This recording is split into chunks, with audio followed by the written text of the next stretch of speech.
Let me ask you something. Is your mind really, truly your own? I mean, you probably think so when you're by yourself, making rational choices. But what happens when you join a protest, or a political rally, or even just a really heated debate online? All of a sudden, you can become part of something else, something that doesn't think, but feels. Okay, let's get into this. This quote from Gustave Le Bon, written over 100 years ago, just hits the nail on the head. A crowd isn't just a bunch of individuals standing together. Oh no. It's like a new, living, breathing thing that runs on pure, raw emotion. It doesn't use logic. It follows belief. It can love, it can hate, and it can flip a hero into a villain in the blink of an eye. So that leads us to the big question we're tackling today, based on Le Bon's classic book, The Crowd. When you're swept up in that moment, part of a roaring group, are you still in the driver's seat? Or has someone or something else grabbed the wheel? And this gets us to the first big idea. Le Bon points to this really strange and frankly kind of terrifying thing that happens the second we join a crowd. He calls it the collective mind. So what on earth is this collective mind? Well, think of it like a temporary hive mind. The moment you become part of an active crowd, your personal identity, your whole sense of self, it just starts to dissolve. You're no longer you. You've become part of us. You're now a single cell in this new superorganism, and this thing has its own way of thinking and feeling. Now, this is where it gets a little scary. Think about how this actually works. Imagine a peaceful protest, right? Everyone there is probably a kind, law-abiding person. But then, a few people start throwing rocks. And suddenly, those same peaceful people might find themselves flipping cars and smashing windows. Why? Because in the crowd, personal responsibility just vanishes. The thinking is, hey, it's not just me, everyone is doing it. That anonymity gives us permission to act on impulses we would never ever act on alone. All right, so we've established the crowd has a mind of its own. But what's that mind actually like? Let's break down its psychology, because it is wildly different from yours or mine. This chart here lays it out perfectly. You, as an individual, you can be logical. You can see the gray areas. You can wrestle with complicated ideas.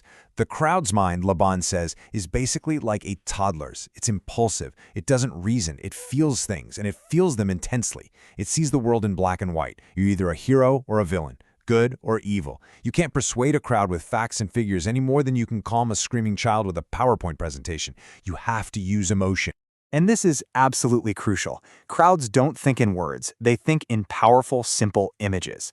A long, detailed speech is just going to go in one ear and out the other. But one powerful symbol, that can start a revolution. Think about Gandhi's Salt March. Salt wasn't just sodium chloride. It became an image of injustice, of self-reliance, of rebellion.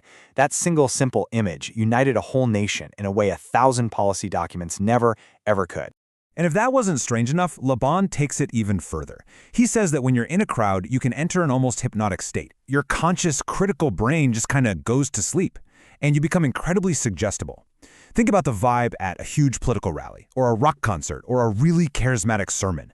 You've got the repetitive music, the chanting, the leader's booming voice. It's all designed to bypass your rational mind and talk directly to your emotions, making you a very willing follower. So, this leads to a pretty obvious question, right? If the crowd is this powerful, suggestible beast, who's holding the leash? Who are the puppet masters, and how exactly are they pulling the strings? According to Le Bon, the leaders of crowds are rarely these deep, intellectual thinkers. No, they're people of intense action, driven by an almost fanatical, unshakable faith in their own ideas. See, a crowd absolutely hates doubt and uncertainty. It will follow a confident fool who says, "I know the way," much more easily than a brilliant debater who presents multiple sides of an issue. That certainty they project is like a hypnotic force.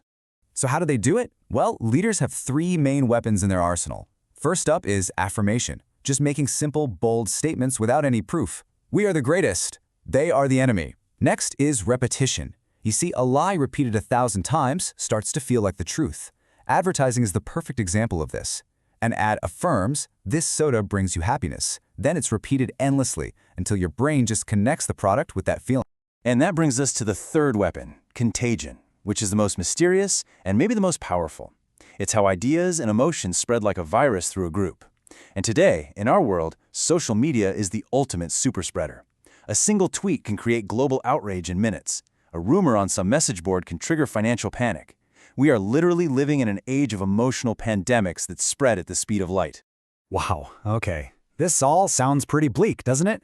It can make you feel like we're all just puppets on a string. But Le Bon's work isn't just a warning, it's also a guide. It actually gives us the tools to cut those strings and take back our own minds. So how do we do that? In a world that's constantly pulling us into some collective, how do you stay an individual? The answer really comes down to awareness. Just knowing how the game is played is the single biggest step to not becoming a pawn in it. This here is your practical toolkit. When you feel yourself getting swept up in the emotion, just step back. You can do it physically or just mentally. Detach. Become an observer, not a participant. And then start asking questions. A crowd never asks questions, but an individual always should. Who benefits from me feeling this rage? What's the other side of this story? But the most important thing is just to remember you always have a choice. You can choose not to get swept away. You know, the old story of the emperor's new clothes is the perfect analogy for the kind of courage this takes. The entire crowd pretends to see the emperor's amazing clothes because everyone else is pretending. They all conform. But it takes one individual, a little child, to break the spell by saying the simple truth. Hey, the emperor is naked. To save yourself, you have to be willing to be that child. It takes real courage to think for yourself when the whole crowd is demanding you think like them. So I'll leave you with this. Le Bon's work really forces us to ask a deeply personal and critical question. In the quiet moments and in the loud ones, take a look at the throne inside your own mind. Is it you sitting there, thinking critically, making your own choices? Or have you given up your power to a charismatic leader, or even worse, to the faceless, emotional, and unpredictable mind of the crowd? Ultimately, the choice is yours.